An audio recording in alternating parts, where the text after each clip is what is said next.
Hello everyone, welcome to online classes. जैसा कि आप सब जानते हैं, हम पढ़ रहे हैं हमारे क्लास 7 भूगोल का चैप्टर नंबर 7। चैप्टर नंबर 6 हमने हमारे पिछले वाले पार्ट में कंप्लीट कर लिया था और आज हम देखेंगे हमारा new chapter, that is chapter number 7। तो चैप्टर नंबर 7 क्या बात कर रहा है भाई? सब बताइए, कोई बता सकता है? चैप्टर नंबर 7 बोल रहा है कि मानवीय पर्यावरण जो हमारा है उसकी बस्तियां, परिवहन एवं संचार। तो बस्तियां किस तरह से वहां पे कार्य कर रही है, किस तरह से जो है बाकी कई सारी चीजें हैं वो हम यहाँ पे देखने का प्रयास करेंगे कि भाई मानवीय पर्यावरण क्या कर रहा है, उसमें किस तरह की बस्तियां हैं, परिवहन हमारा कैसा है, संचार हम किस तरह से कर रहे हैं। तो ये सब हम यहाँ पे देखने वाले हैं। तो चलिए देखते हैं हम मानवीय ने किस तरह से जो है पर्यावरण को तो नुकसान पहुंचाया ही, मगर अपना विकास भी बहुत किया। तो अध्याय 1 में आप पढ़ चुके हैं कि प्रारंभिक मानव भोजन, वस्त्र, आवास के लिए पूर्ण रूप से प्रकृति पर निर्भर था। आप सब जानते हैं कि भाई शुरुआत में जो मानव है वो पूरी तरह से प्रकृति पर ही निर्भर हुआ करता था।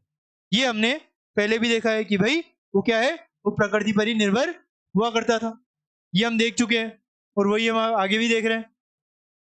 लेकिन समय के साथ उसने नए कौशल विकसित करके खाद्य पदार्थों का उत्पादन, घर बनाने, यातायात एवं संचार के बेहतर साधनों का विकास किया। धीरे धीरे क्या हुआ, जो साधन थे ना उनका विकास अच्छी तरह होने लग गया। इस प्रकार उसने अपने आवास के पर्यावरण को या वातावरण को जो है अपने अनुकूल बनाया। इस प्रकार उसने क्या किया कि अपने आवास के जो वातावरण है उसको उसने अच्छा बना लिया, अनुकूल बनाया। अब जो बस्तियां है वे स्थान है जहां लोग अपने लिए घर बनाते। तो जो ये बस्तियां हैं वो क्या है, स्थान होती है जहां पर जो लोग हैं वो अपने लिए घर बनाते हैं।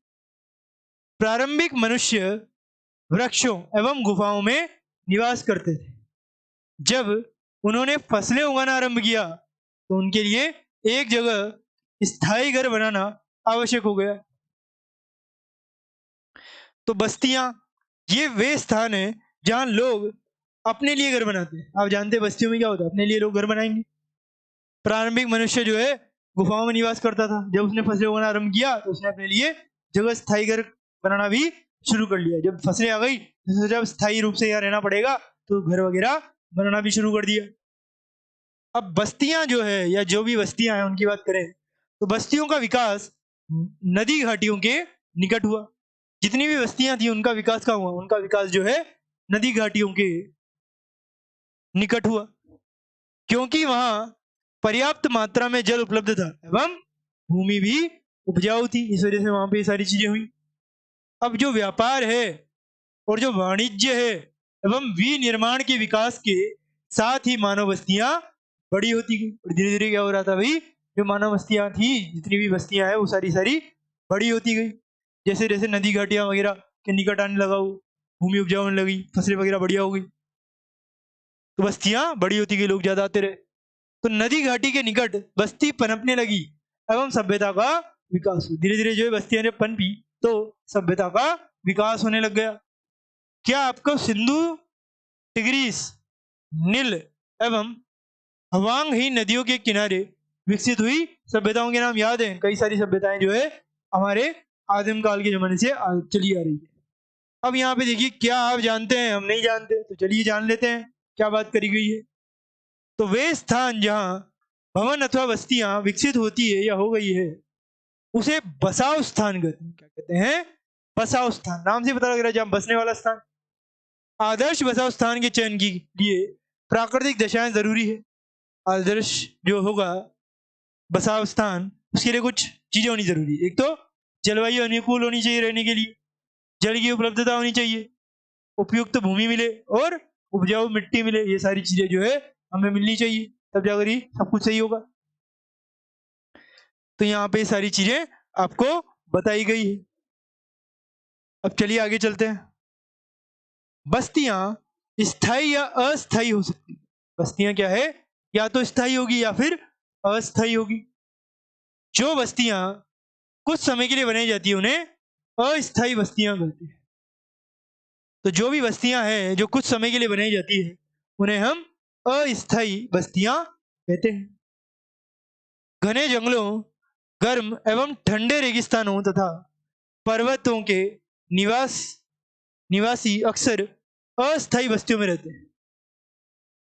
तो क्या है, घने जंगलों, गर्म एवं ठंडे रेगिस्तानों तथा पर्वतों के निवासी जो होते हैं वो अक्सर जो है अस्थायी बस्तियों में ही रहते हैं। वे आखेट, संग्रहण,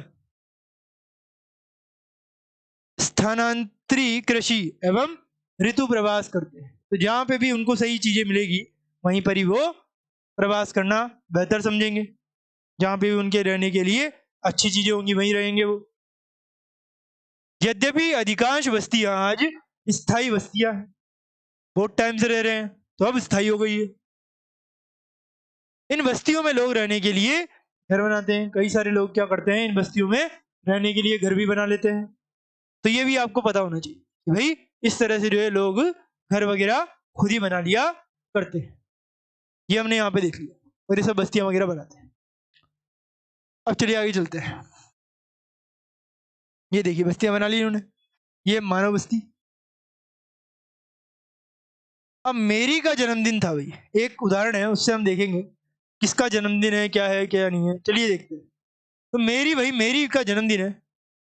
केक काटने के लिए वह अपने मित्रों के साथ गुरप्रीत की प्रतीक्षा कर रही थी कि भाई गुरप्रीत आए तो केक काटे। आखिरकार थक गई कि भाई कब आएगी पता नहीं। खांसती और हाफती हुई गुरप्रीत पहुंची। तो थकी खांसती हुई जो है, हाफती हुई गुरप्रीत पहुंची। तो सबने बोला भाई गुरप्रीत क्या हुआ। उसने बताया कि अत्यधिक यातायात जाम था, मैं नहीं आ सकी, बहुत टाइम लग गया। तो मेरी की माँ मिसेज थॉमस ने गुरप्रीत की पीठ थपथपाकर गहरी सांस भरी। ओ, हमारे शहर में बहुत प्रदूषण है, तुम्हें जल्दी से सांस लेनी होगी।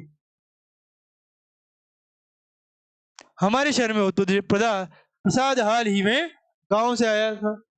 जो प्रसाद है, प्रसाद कोई वो वाला प्रसाद नहीं जो मंदिरों में मिलता है, वो नहीं है ये वो नहीं है। ये प्रसाद कोई व्यक्ति है जो हाल ही में गांव से आया था। उसने पूछा शहरों में इतना प्रदूषण यातायात जाम क्यों होता है। वो हाल ही में गांव से आया, उसने बोला कि भाई इस शहरों में इतना प्रदूषण वगैरह यातायात जाम क्यों हो रहा है। शहरों में बढ़ती आबादी के कारण दिन प्रतिदिन वाहनों की संख्या बढ़ती जा रही है। मेरी के पिता मिस्टर थॉमस ने कहा। मेरी ने पूछा तब लोग शहर क्यों आते हैं जब इतना यातायात जाम है, इतनी बड़ी आबादी है, शहर में और क्यों आ रहे हैं लोग। उसकी माँ ने उत्तर दिया वे यहाँ नौकरी, बेहतर शिक्षा एवं चिकित्सीय सुविधा की तलाश में आते हैं। मेरी ने फिर पूछा यदि इतनी अधिक संख्या में लोग शहर में आते रहेंगे तो ये सारे लोग कहाँ रहेंगे। अगर बहुत सारे लोग आ गए जाएंगे तो सारे के सारे लोग रहेंगे कहाँ पे। तो मिस्टर थॉमस ने, सॉरी मी थॉमस, मिसेस थॉमस होगी, उन्होंने कहा यही कारण है कि अत्यधिक संख्या में गंदी बस्तियां एवं अवैध कब्जे वाली बस्तियां दिखाई देती है, जहां लोग भीड़ भाड़ एवं अस्वास्थ्यकारी परिस्थितियों में रहते हैं, मजबूर है या फिर रहने के लिए। शहरों में जल एवं विद्युत की कमी एक सामान्य समस्या है। कई बार जल की कमी हो जाती है या फिर इलेक्ट्रिसिटी, विद्युत जो है बहुत कम घरों में आती है। प्रसाद ने कहा हमारे गांव में बड़े सिनेमाघर, अच्छी सुविधाओं वाले स्कूल एवं अच्छे अस्पताल नहीं है, लेकिन हमारे यहाँ बहुत सारी खुली भूमि एवं सांस लेने के लिए ताजी हवा जरूर मिल जाती है। ये उसने साफ साफ बता दिया। जब मेरे दादाजी बीमार थे तो उनको शहर के अस्पताल में लाना पड़ा था कि भाई जो बीमार थे तो गांव में तो इलाज हो नहीं सकता क्योंकि गांव में इतनी फैसिलिटी नहीं है, उन्हें शहर में लाया गया और इलाज कराया गया। अब यहाँ पे शब्दावली भी जो हमने ऊपर पढ़ा था ना, क्या ऋतु प्रवास के बारे में, जैसी ऋतु की वैसे प्रवास करेंगे। जैसे कि क्या है ये, लोगों के मौसमी आवागमन को ऋतु प्रवास कहते हैं।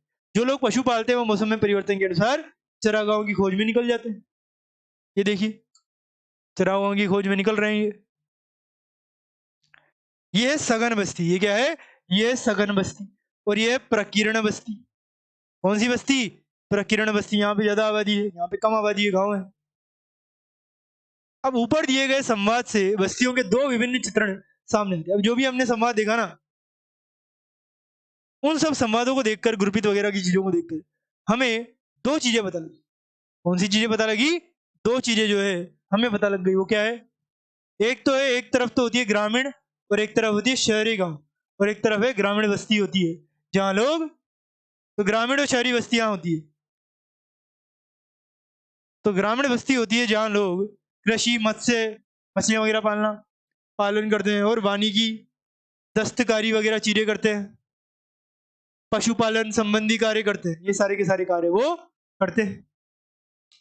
ग्रामीण बस्ती सघन या प्रकीर्ण हो सकती है। तो जो भी हमारी ग्रामीण बस्ती है वो कैसी हो सकती है, या तो सघन होगी या फिर प्रकीर्ण हो सकती है। सघन बस्तियों में घर पास पास बने होते हैं। सघन बस्तियों में क्या होता है कि जो हमारे घर होते हैं वो पास पास बने होते हैं। प्रकीर्ण बस्तियों में लोगों के घर दूर दूर व्यापक क्षेत्रों में फैले होते हैं। लोगों के घर कैसे होते हैं भाई, दूर दूर होते हैं और व्यापक क्षेत्रों में फैले होते हैं। इस प्रकार की बस्तियां मुख्यतः पहाड़ी क्षेत्रों, घने जंगल एवं अति विषम जलवायु वाले क्षेत्रों में पाई जाती है। ये सारी चीजें हमें वहां पे देखने को मिल जाती है कि भाई ये सब होता है। और इन जगहों पर ही हमें इस तरह की बस्तियां वगैरह मिलेगी जहां पर लोग रहने के लिए आएंगे, वहीं पर बस्तियां बनेगी। तो ग्रामीण क्षेत्रों में लोग जो है अपने पर्यावरण के अनुकूल घर बनाते हैं कि भाई पर्यावरण जैसा होगा वैसा ही घर बनाएंगे, मगर शहरों में ऐसा नहीं। अत्यधिक वर्षा वाले क्षेत्रों में ढाल वाली छतें बन जाते हैं। जिन स्थानों में वर्षा के समय जल का जमा होता है वहां ऊंचे प्लेटफॉर्म अथवा स्टीलट पर घर बनाते हैं ताकि कई सारी चीजें जो है ना हो। अब गर्म जलवायु वाले क्षेत्रों में मिट्टी की मोटी दीवार वाले घर पाए जाते हैं। आप जानते हैं जहाँ गर्म होगी वहां मिट्टी की मोटी दीवार वाले घर होंगे जिनकी छतें फूस की बनी होती है। स्थानीय सामग्री जैसे पत्थर हो गए, कंकर, चिकनी मिट्टी, तृण आदि का उपयोग कर घर बनाने में किया जाता है। क्यों? क्योंकि वहां पर जो है गर्मी होती है तो उससे क्या है बारिश वगैरह ज्यादा होती है तो दिक्कत आ सकती है। इस वजह से वो इस तरह के कंकर मिट्टी के जो मकान है वो बना लेते हैं। नगरीय बस्तियों की बात करें तो उनमें नगर जो है छोटी एवं शहर सबसे बड़ी बस्तियां हैं। नगर जो है छोटी है और शहर सबसे बड़ी बस्तियां होती हैं। अब नगरीय क्षेत्रों में लोग जो है वो निर्माण, व्यापार एवं सेवा क्षेत्रों में कार्यरत होते हैं। यहाँ पे देखिए, यहाँ पे क्या देखा था हमने, हमने देखा था ग्रामीण एवं शहरी बस्तियों में देखिए तो गांव जो है ग्रामीण बस्ती है और लोग जो है कृषि वगैरह इन सब में ये सारी चीजें करते हैं। ग्रामीण बस्ती में सब होता है, संगन बस्तियां होती है। और नगरीय बस्तियों में जो है नगर होते हैं छोटे और शहर होते हैं बड़े। अब नगरीय क्षेत्रों में जो लोग हैं वो क्या करते हैं सॉरी, निर्माण करते हैं, व्यापार करते हैं एवं सेवा क्षेत्रों में भी कार्यरत होते हैं। तो ये सारी की सारी चीजें जो है वो करते हैं। अपने राज्य के कुछ गांवों, नगरों एवं शहरों के नाम आपको लिखने होंगे। कुछ गांवों के, कुछ नगरों के एवं शहरों के जो नाम है वो आपको लिखने ही होंगे। आप चाहें तो बड़ों से भी पूछ सकते हैं आपके शहरों नगरों के नाम। अब ये स्टिल्ट का मकान है, देखिए अब इस तरह के मकान बने होते हैं, देख रहे हैं आप। और कई बार आप यहाँ देखिए बर्फ के भी बने होते हैं, जो बर्फ वाली जगह होती है ना वहां बर्फ के बने होते हैं। सॉरी, अब हम देखते हैं परिवहन को। तो कई सारी चीजें जो है आपको यहाँ पे देखने को मिल जाती है कि भाई क्या क्या होता है। चलिए देखने का प्रयत्न करते हैं। परिवहन, तो परिवहन लोगों एवं सामान के आवागमन के साधन होते हैं। परिवहन क्या होता है कि ये लोगों के एवं सामान के आवागमन के साधन होते हैं। कोई लोग हो गए एक जगह से दूसरे को ले जाने, सामान हो गया एक जगह से दूसरे को ले जाना, तो उसके लिए हम परिवहन का उपयोग करते हैं। आजकल तो आप जानते हैं कि बड़ी बड़ी बसों वगैरह में, ट्रकों वगैरह में भर के जो है चीजें ले जाई जाती है। अब पुराने समय में अधिक दूरी की यात्रा करने में अत्यधिक समय लगता था। उस समय लोग पैदल चलते थे एवं अपने सामान को ढोने के लिए पशुओं का उपयोग करते थे। पहिए की खोज से परिवहन आसान हो गया। तो जो पहिया है उसकी खोज से क्या हो गया, जो परिवहन है वो आसान हो गया। समय के साथ परिवर्तन के विभिन्न साधनों का विकास होता गया, लेकिन आज भी लोग परिवहन के लिए पशुओं का उपयोग करते हैं। तो बहुत सारी चीजों का विकास हो गया मगर फिर भी लोग जो है पशुओं का आज भी उपयोग कर रहे हैं। तो ये आपको पता होना चाहिए कि भाई लोग किस तरह से चीजें किया करते हैं। ठीक है, अब आ जाइए आगे। यहाँ देखिए क्या है ये, यातायात के साधन के रूप में घोड़ा गाड़ी यहाँ पे आपको दी हुई है। क्या दी हुई है, यातायात के साधन के रूप में घोड़ा गाड़ी यहाँ पे दी गई है। हमारे देश में सामान्यतः गधे, खच्चर, बैल एवं ऊंट का उपयोग किया जाता है। दक्षिणी अफ्रीका के एंडीज पर्वत के क्षेत्र में लामा का उपयोग उसी तरह होता है। तो जो एंडीज पर्वत है हमारा, उस पर्वत के क्षेत्र में जो लामा है उसका उपयोग जो है इसी तरह होता है। जैसे तिब्बत में याक का उपयोग होता है उसी तरह से ऐसा होता है। प्रारंभ में अन्य देशों के व्यापारियों को भारत पहुंचने में अधिक महीन समय या अधिक महीने लग जाते थे। क्या है कि पहले जो अन्य देशों के व्यापारी है उनको भारत पहुंचने में बहुत ज्यादा महीने लग जाते थे। वे समुद्री मार्ग से या जलीय मार्ग से आते थे। हवाई यात्रा ने परिवहन को द्रुत बना दिया। तो पहले तो बहुत ज्यादा दिक्कत थी, मगर जब जब से हवाई यात्रा शुरू हुई है परिवहन बहुत ही सरल हो गया है, मगर उसमें भी दुर्घटनाएं होती रहती। तो आज भारत से यूरोप की यात्रा करने में केवल 6 से 8 घंटे का समय लगता है। इस प्रकार परिवहन के आधुनिक साधन समय एवं ऊर्जा की बचत करते हैं। तो समय की भी बचत और ऊपर से ऊर्जा की भी बचत, ये सब जो है बचते हैं जो यहाँ पे आपको देखने को मिल जाएगी। अब क्या है, आओ कुछ करके सीखे, तो हमें देखना नहीं है, हम देखेंगे क्या आप जानते हैं। परिवहन में कई तरह की चीजें जो है इधर से उधर होती है वो हमने देख लिया। अब हम देखेंगे क्या आप जानते हैं। हम नहीं जानते तो चलिए जान लेते हैं। भारत में अनेक राष्ट्रीय एवं राज्य राजमार्ग, भारत में क्या है, अनेक राष्ट्रीय और राज्य राजमार्ग होते हैं। भारत में एक्सप्रेसवे का निर्माण नवीनतम। भारत में क्या है, जो एक्सप्रेसवे बनता है उसका निर्माण बहुत ही ज्यादा नवीनतम है। स्वर्ण चतुर्भुजीय महामार्ग दिल्ली, मुंबई, चेन्नई और कोलकाता को जोड़ता है। ये आप यहाँ से देख सकते हैं कि भाई किस तरह से ये चीजें जुड़ी हुई है। तो भारत में अनेक राष्ट्रीय होते हैं और उनके जो है कई सारे राज्य होते हैं। आप जानते हैं अनेक राष्ट्रीय और राज्य मार्ग होते हैं, जिसे हम क्या कहते हैं, NH कहते हैं ना, NH-22, NH-31, NH-4। तो वो क्या है, NH-7। तो ये सारे के सारे जो है नेशनल हाईवे और स्टेट हाईवेज के नाम होते हैं। भारत में एक्सप्रेसवे का निर्माण जो है नवीनतम, जो एक्सप्रेसवे है बहुत ही ज्यादा बनता है। अब स्वर्ण चतुर्भुजीय महामार्ग जो है वो दिल्ली, मुंबई, चेन्नई और कोलकाता को जोड़ता है। तो ये आपको यहाँ से पता लगेगा। अब परिवहन के 4 प्रमुख साधन होते हैं। एक तो है सड़क मार्ग, एक है रेल मार्ग, और एक है जल मार्ग, और एक है वायु मार्ग। ये सारे के सारे मार्ग जो है आपको पता होनी चाहिए। फिर आ जाता है क्या, सड़क मार्ग। तो सबसे पहले हम क्या देखेंगे, हम देखेंगे सड़क मार्ग को। तो इस बारे में जो है हम यहाँ पे देख रहे हैं, कम दूरी यातायात के सबसे अधिक उपयोग किए जाने वाले मार्ग सड़क है। अब आप देखेंगे ज्यादातर जो लोग हैं वो एक जगह से दूसरी जगह पर जो जाते हैं तो सड़क का ही उपयोग करते हैं। ज्यादातर आप देखेंगे कि लोग सड़कों से ही एक जगह से दूसरी जगह जाने का प्रयत्न करते हैं। अब जो सड़कें होती है वो पक्की भी होती है और कच्ची भी होती है, कई तरह की हो सकती है। क्या हो सकती है, कच्ची भी हो सकती है, पक्की भी हो सकती है।